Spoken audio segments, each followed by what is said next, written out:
At 0417, the general quarters alarm hadn't even sounded yet when the sound room aboard the carrier logged the first transient. A torpedo entering the water on bearing 087, range 8,000 yards, closing on the starboard bow. From that instant forward, this is a story told through the machines. The carrier and the weapons hunting it, the escorts racing to intercept, the helicopter hunting the boats that fired. The carrier itself was more than 90,000 tons of steel, 4 shafts, 2 rudders, and in that moment it was the largest, slowest thing on the water. The order for left full rudder went out within seconds, and the ship began the long physical process of turning, bow answering first, stern dragging behind it, the whole hull leaning as white water climbed the starboard side. On the flight deck, an FA-18 Super Hornet had just caught the wire, engines still spooled, tractors rushing to clear it before the ship's angle made everything on deck a hazard. 2 more Hornets sat loaded on the catapults, wings folded, pilots strapped in, neither one going anywhere now. Every aircraft chained to that deck became dead weight, riding out a turn nobody had trained for at this specific angle of attack. While the carrier fought its own inertia, the picture around it kept getting worse. A second transient came in from the southwest less than a minute later. A different weapon, a different bearing, and now the ship was caught between 2 tracks that seemed to know exactly where the turn would take it. That's the part worth sitting with. The first torpedo wasn't just an attack, it was a lever. It forced the turn, and the second weapon was already waiting for wherever that turn would end. Whoever planned this understood the carrier's own maneuvering against it before the carrier's own crew did. The escort screen started resolving the shooters almost as fast as the weapons themselves. The Eastern destroyer got infrared eyes on a low, narrow boat with an empty launch rail hanging off its stern, confirmed as the first platform, hailed on international frequencies and ignored.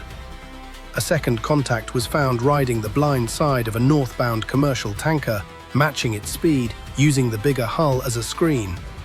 A brief radio transmission put a 4th position somewhere north of the formation. 4 boats, 4 bearings, arranged in a loose arc closing on the strike group. Not a raid, a formation. That's when the carrier launched its own countermeasure, a decoy trailing behind the ship, screaming out an acoustic signature louder than the vessel's own propulsion.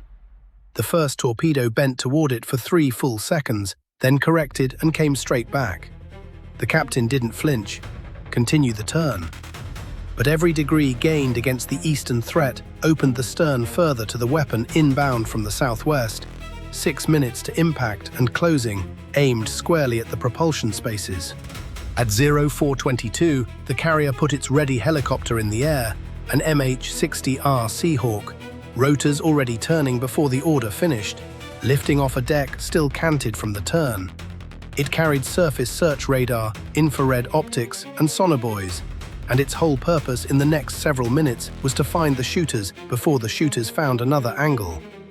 It banked east and dropped toward the black water just as the northern contact, the 4th boat, put 2 more torpedoes in the water in quick succession. 4 weapons running now, closing from 3 directions, the projected tracks drawing a box around the ship that got tighter with every range call. 2 minutes 41 seconds. 40. 39. The carrier was still turning. By 0424, the geometry had become genuinely vicious. Turn east, expose the beam to the northern pair. Hold the current turn, and the southwestern weapon gets a clean run at the stern.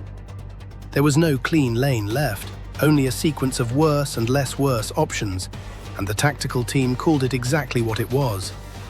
The enemy was sequencing the attack, timing each weapon to punish whichever maneuver the carrier chose.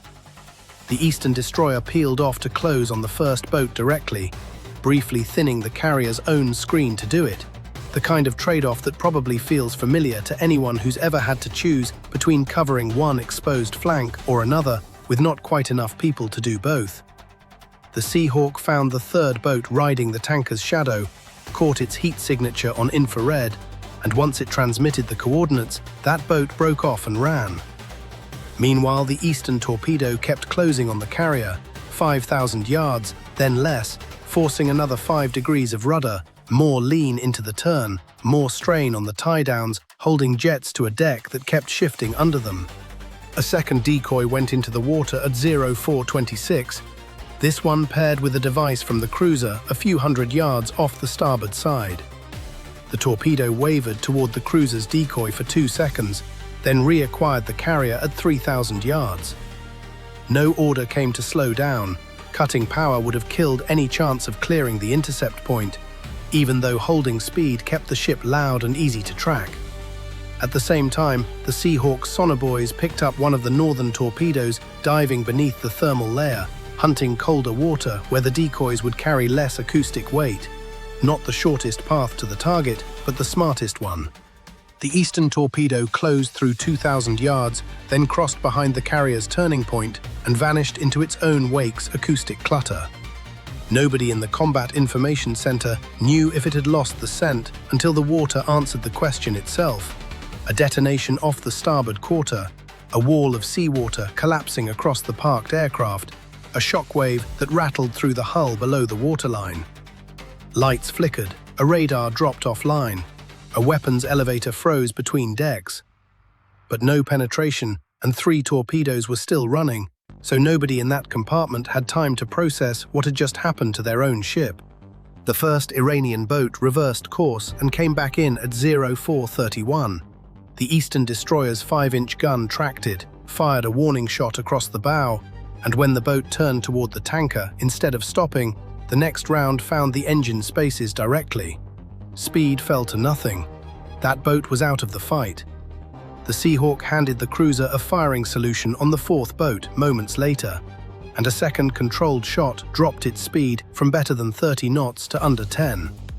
2 platforms down, 3 torpedoes still in the water, including one closing from the north that the tactical team recognized had gone quiet in the most unsettling way possible. It wasn't homing on the carrier's noise anymore. It was running a fixed intercept course, like something had already calculated where the ship would be, rather than chasing where it was. That distinction mattered more than anything else that night. A weapon that homes on noise can be seduced by a louder decoy. A weapon running dead reckoning on a computed intercept point cannot, but it also can't correct if you deny it the exact position it's counting on. The recommendation that reached the bridge sounds almost unbearable in hindsight. Don't turn. Hold course, hold speed, thread a gap barely 200 yards wide, and trust the math. The captain gave one order, steady as she goes, and then the entire bridge crew stood and watched the range close from 2,000 yards down past 1,700 with nobody touching the wheel. That kind of stillness, trusting a calculation over instinct while a weapon closes on your own ship, is its own particular kind of nerve.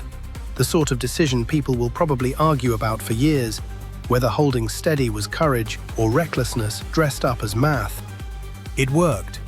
The wake raced past the port bow, nearly parallel to the hull, held alongside for a few seconds, then fell behind and detonated off the port quarter.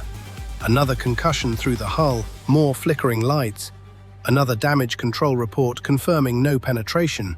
Propulsion still online. 2 boats were still capable of fighting, and the network built around the carrier went to work finding them. The E-2D Hawkeye overhead stitched together radar, sonar, and civilian shipping data into one composite picture, and caught the western boat trying to hide alongside a container ship, and the southern boat spoofing multiple radar returns while running on one real hull.